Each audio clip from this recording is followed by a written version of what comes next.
Hello, geometry students, and welcome to lesson 1-5 on conditional statements. In this section, we're going to go through a lot of new vocabulary, so follow along and get ready to do a lot of writing. So, a conditional statement, it's an if-then statement that relates a hypothesis, the part that follows the if, to a conclusion, which is the part that follows the then. Conditionals can be represented as P. This arrow can mean implies, so P implies Q. But for our purposes, we're going to read this as if P, then Q, where P represents the hypothesis and Q represents the conclusion. So in example 1, we're asked to rewrite this as a conditional statement. So you can register to vote if you are at least 18 years old. So here's my keyword if. So I could turn this into a conditional by saying if you are at least 18 years old, then you can register to vote.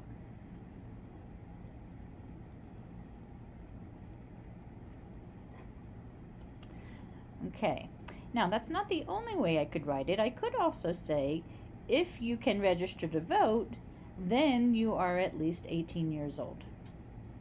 Okay, so either way, what's important is that we have an if, which is followed by the hypothesis, and a then, which is followed by the conclusion. Let's look at letter B. A square must have 4 congruent sides. So we can say if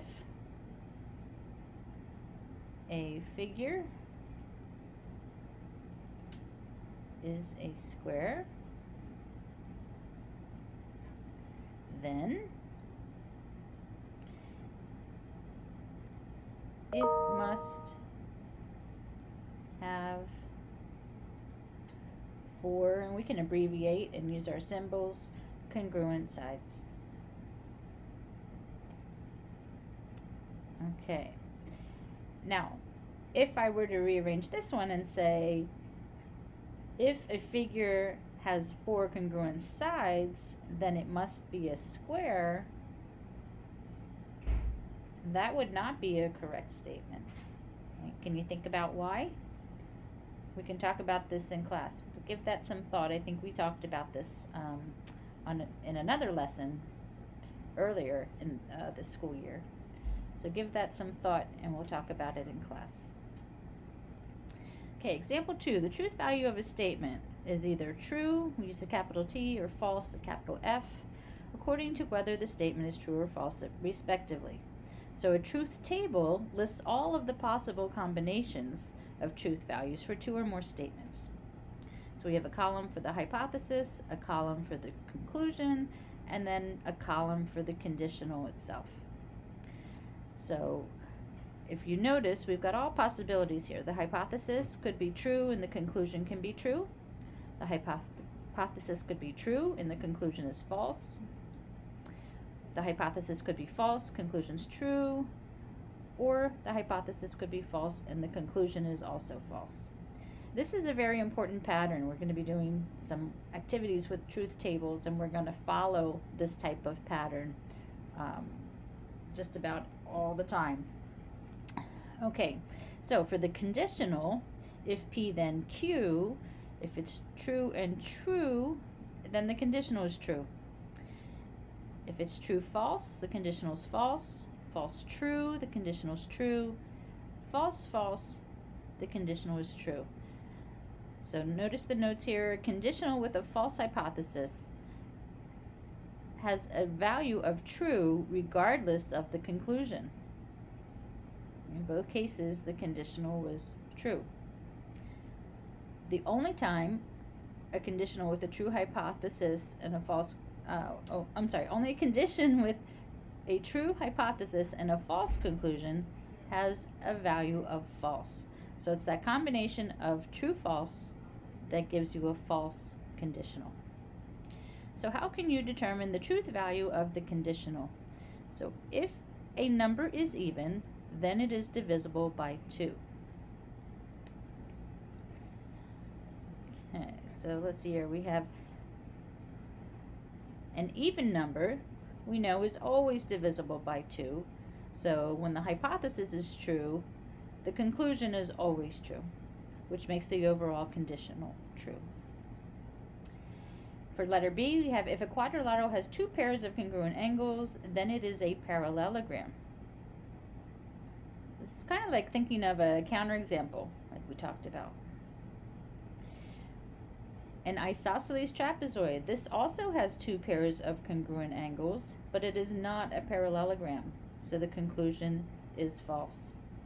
So in this example, the hypothesis of the conditional is true and the conclusion is false, so the conditional is false. That's this case here.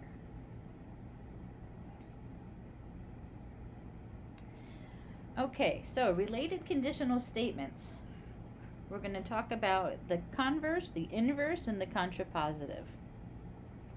Okay, so I have keywords that I want you to associate with each of these. A condition or converse, the conditional again is the if-then statement. Okay, so here again is that the symbols. The converse is where we reverse the hypothesis and conclusion or interchange them, or for our keyword, we're going to use switch. Okay, so we would read this as if Q, then P. So what was the conclusion becomes the hypothesis. What was the hypothesis becomes the conclusion. The negation of a statement. It has the opposite meaning of the original. So we say not P when we see this notation. And this is that similarity symbol, which we talked about, which is next to the 1 on your keyboard. To the left of that, if you hit Shift and that key, you'll get that not symbol. Okay. The inverse, this is another type of conditional. The inverse is obtained by negating both the hypothesis and conclusion. So we would read this as if not P, then not Q. And our keyword for that is not. For the contrapositive, we do both. We negate and reverse the hypothesis and conclusion. So if not Q, then not P. And our keyword is both. So for converse, think switch, right? Switching hypothesis and conclusion. For inverse, that's where we put in the nots. So if not P, then not Q. And for contrapositive, we do both things. We interchange hypothesis and conclusion, and we negate both. Example 3. So write and evaluate the truth value of a converse. So let's see. The statement is, if you play the trumpet, then you play a brass instrument. So if it's the converse, do you remember our keyword? Our keyword is to switch, right? So we're going to first identify each part. So remember, P is the part that follows the if. So right there, you play the trumpet. The conclusion follows the word then. You play a brass instrument. We interchange the two, so if you play a brass instrument, then you play the trumpet.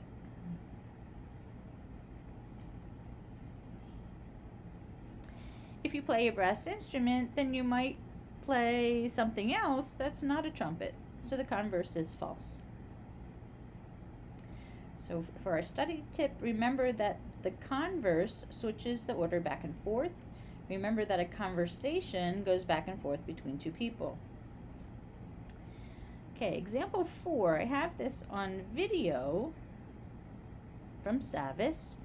We're going to write and determine the truth value of the inverse and converse of this conditional. If two whole numbers are even, then their sum is even. So let's watch this. Write and determine the truth value of the inverse and contrapositive of the conditional. If two whole numbers are both even, then their sum is even. Using the given conditional, we can designate P as the statement, two whole numbers are both even. Likewise, we can designate Q as the statement, the sum of two whole numbers is even. The negation of P, called not P, is two whole numbers are not both even.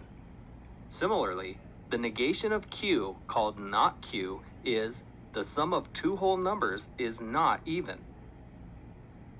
The two statement negations can form two conditionals, the inverse and the contrapositive.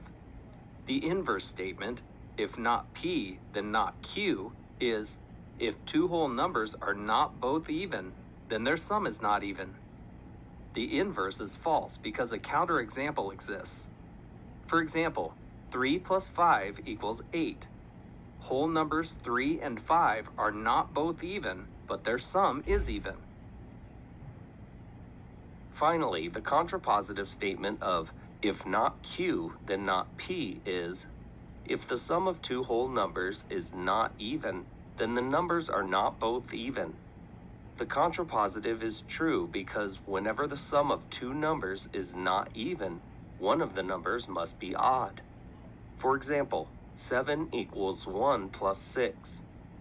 7 equals 2 plus 5. 7 equals 3 plus 4. Since no counterexample exists, the contrapositive is true. Okay. So that covers example 4. Let's move on to the next part where we talk about a biconditional statement. A biconditional is the combination of a conditional and its converse. So the resulting compound statement, this double arrow stands for if and only if.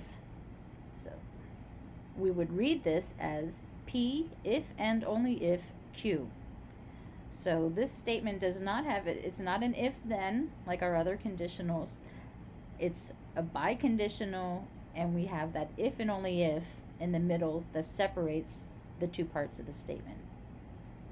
So when P and Q have the same truth value, the biconditional is true. When they have opposite truth values, it is false.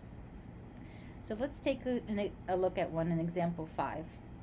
So we have a marine biologist that writes this conditional. If a seahorse gives birth, then it is male.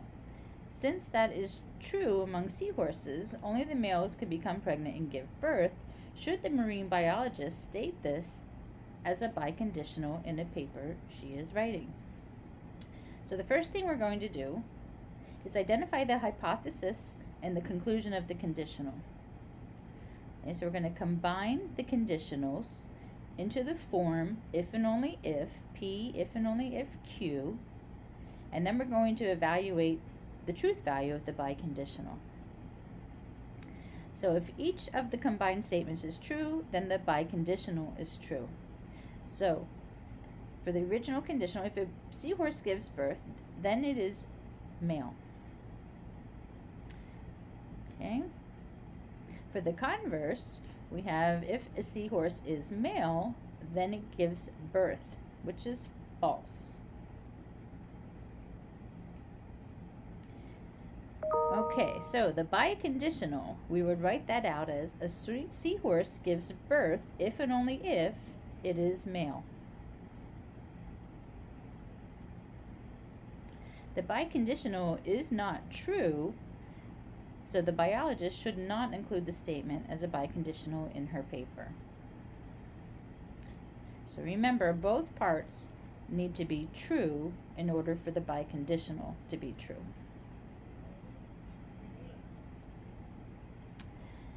Okay, example 6. Identify the conditionals in a biconditional. So what are the two conditionals implied by this biconditional?